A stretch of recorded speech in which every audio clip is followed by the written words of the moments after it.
Okay, so we're back. Um, Still looking at challenges and accomplishments in these developmental stages. Um, so one of the slides is going to ask about uh, oppression later on, and I'm actually going to go to that because a lot of these things interact with that. This stuff about the father's factory and extracurricular activities is actually the flip side of oppression.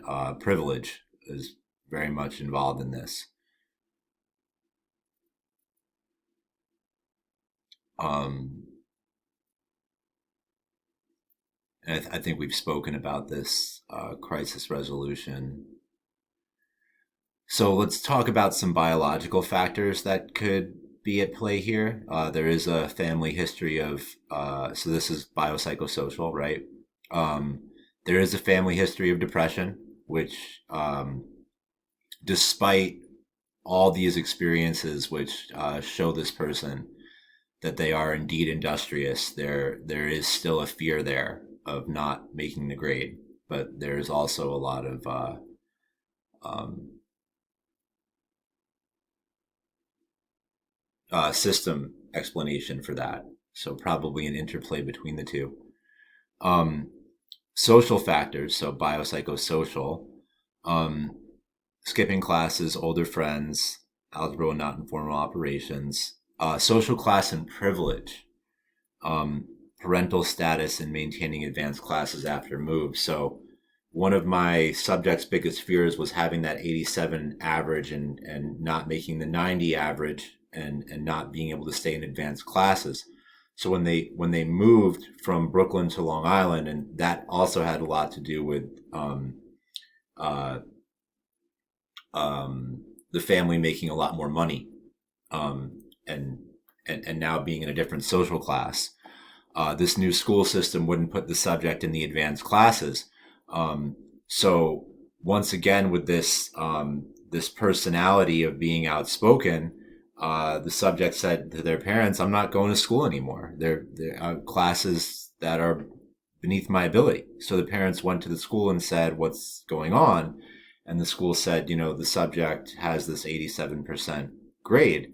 And the parents said, "Well, then we'll put this subject in private school." And then, sure enough, my subject was put in advanced classes. So, I mean, there's privilege associated with that, right? The privilege of being able to afford private schools, the privilege of being able to use that as leverage, the privilege of having an intact family system that's going to advocate for you.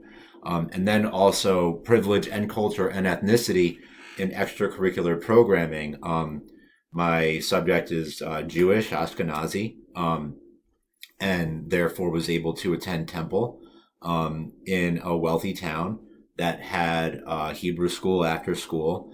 And this program had a cantor who's the guy who sings prayers at services, who was also a professional opera singer and had a lot of connections in the art world and the social justice world and the religious world. So that there was an after school program that my subject could attend where they were able to listen to speakers,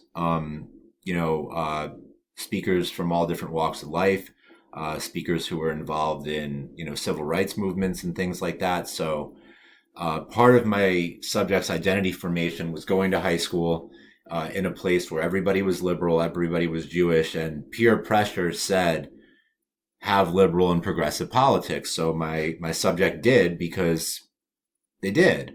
But it was going to this after school program that they were actually able to have some experiences where they authentically um, created those beliefs. And that's connected to privilege as well, right? But also ethnicity and culture, because, it was exclusively for Jewish people. To attend those after school programs. Um, so it was privilege rather than oppression, which shaped a lot of my subject's life. And then also uh, being ahead of the curve academically and overperforming in school, by the time they were a senior in high school, they didn't have any more required classes. So in the afternoons, they would go work at their father's factory. So once again, privilege, right? Their dad has a factory.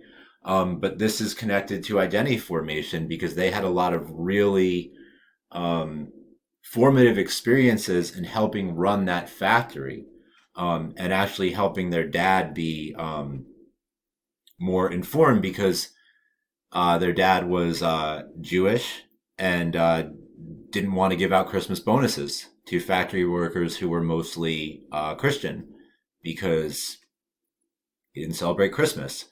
So my subject was able to say, you shouldn't be treating your workers that way, right? Like, it doesn't matter what your personal thing is, right? Like so because of that privilege and having access to that environment, they were able to discover themselves as like an advocate and an ally in some ways.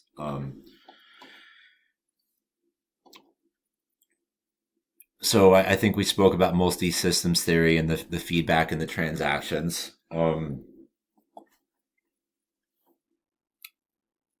So we discussed how Piaget incorporated into this with the formal operations and the interplay of that with Erikson, and the limitations. So, Rogers in the textbook talks about how Piaget leaves out sociocultural influence. And that's one of the reasons why Erikson and Piaget work together so well, right? Because Erikson does consider, more outside influence than Piaget. But some of the limitations of Erikson are given changes in society, which a lot of the studies in my annotated bibliography spoke about. A lot of identity formation happens in extrafamilial relationships, right? Friendships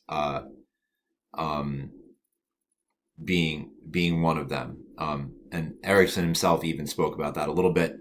And then also there's the parameters on adolescence might be changing with the whole concept of emerging adulthood, which some of my studies spoke about. And there's my reference page. So I hope you enjoyed my presentation. Have a good one.